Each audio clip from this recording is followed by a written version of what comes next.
All right, 1015, what's going on, man? ABC Nissan Lounge.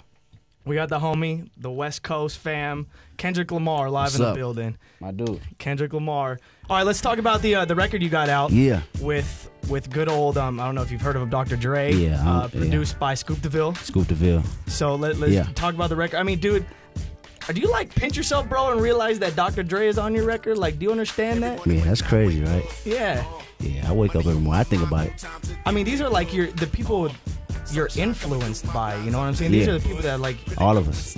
You're like, Dr. Dre is your idol, Tupac is your idol, you know what I'm saying? Know, like, it's not only me, it's just the whole generation, the whole coast, the West Coast, you know, because we all, when I say the West Coast, I'm talking about, you know, each individual artist, J-Rock, After School, Q, Dom Kennedy, Nipsey, you know, Pac Dill.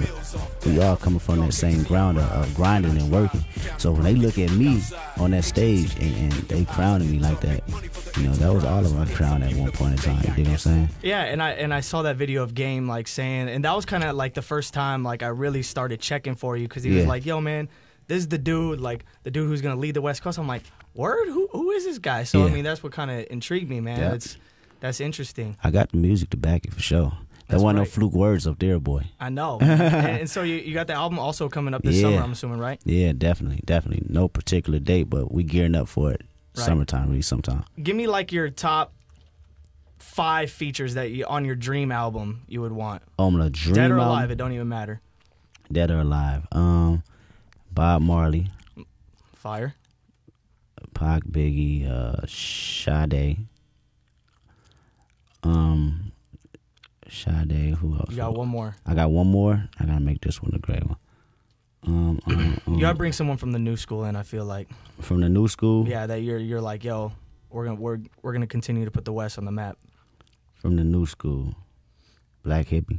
Black Hippie, the whole crew? The whole crew. I mess with Schoolboy Q, man. Yeah, man. He's got some heat too. The whole crew is solid, man. So is that kind of, I mean, are you gonna focus, I mean, are you guys gonna come out with like a group album? You think? Eventually. Yeah, once we get, you know, each artist off the ground, get their own light. I think that's the thing about groups, you know, when they come as a group, everybody want their own potential in space, and that's how they end up breaking up and having creative differences. Sure. So what we did was come in with it, like, make your own mark. Then we come as a collective and show the chemistry. The Tupac Hologram. Yeah. I know those 2 records that he performed on there were pretty much everyone's favorite, but if you had your own choice to have Tupac perform your favorite record as a hologram, my favorite record.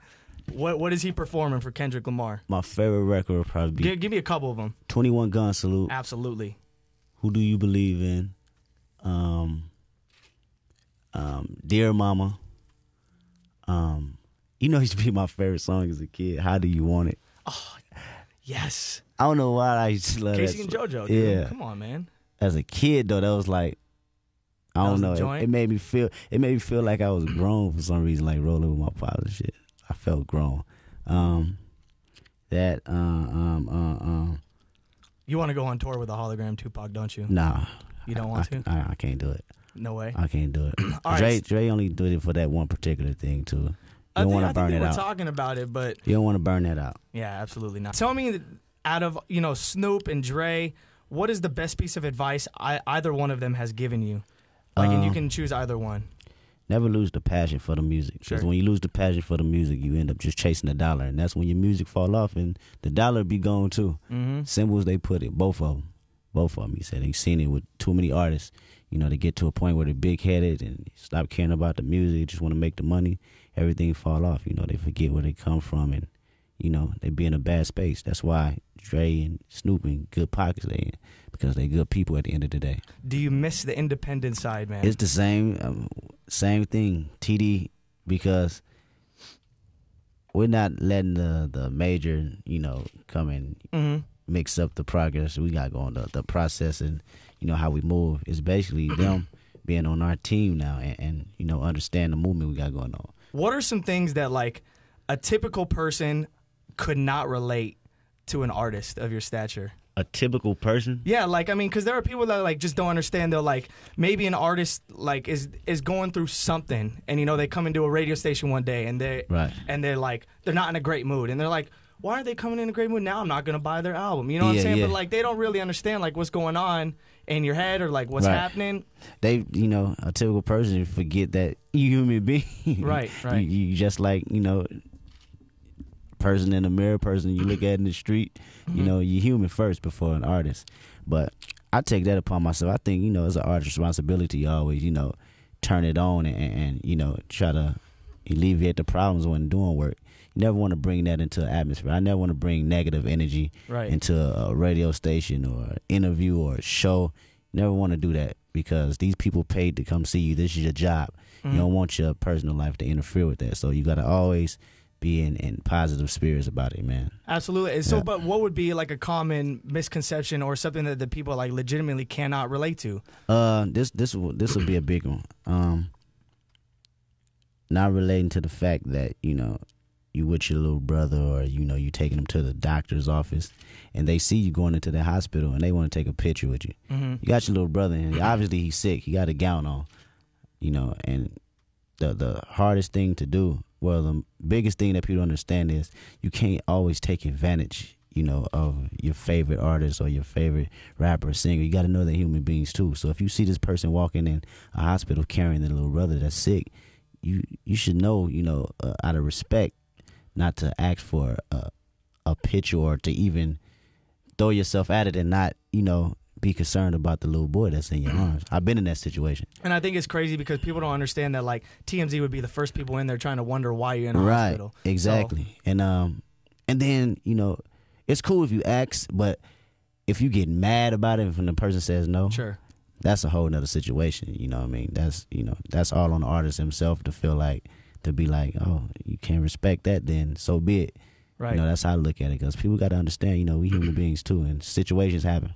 MCA passed today. You heard that news? Yeah, I heard that. Most influential record, Beastie Boys. What, Beastie Boys. Yeah. What's your, like, the most influential record to you? Hip hop, just period. You know, I wasn't really big on just, you know, listening to all their records, but I know, you know, their name just in general, just the legacy of that. You know, and then whenever you lose somebody that a part of a legacy like that, I always shock hip hop, period, because that's one more, you know, soldier we lost in this process of keeping this war alive with the music. You know what I mean? So much respect to the Beastie Boys and R.I.P. that dude, man. If you were to take a sample from your favorite Beastie Boy record, my favorite Beastie Boy record, I don't know, throw some in there.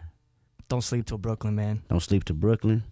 Would I do that? It's a dope record. Yes. If I can flip it, see, my whole thing about if I take a original, I never want to mess it up. I'm always eager on it. I'm always eager on that. So what you want? So, oh man, absolutely. We probably do that. Could probably be a black Paul Revere. I've done that. I flipped that before actually. So what you want probably be a black hippie mix. Now, you know, our friends, the Far East Movement, have sampled that already. Real talk? Yes. Dope. So if Kendrick Lamar ever samples a Beastie Boy record, yep, I get 10% because I brought it up in this conversation. What is your key to longevity? My key to longevity, having a passion for the music and always being original. Never want to follow, you know, what everybody expect, you know, me to do or what they hear. Originality all the time. Kendrick Lamar, what a pleasure. The recipe. Yeah. You need to slap that in the whip. Please do. Make sure your speakers are okay. Yep. Before you hit that, pause. And then we look forward, man. Much future success, before dude. You hit that, pause. Swag. Kendrick Lamar, 101.5 Jams. All right, boy. My dude.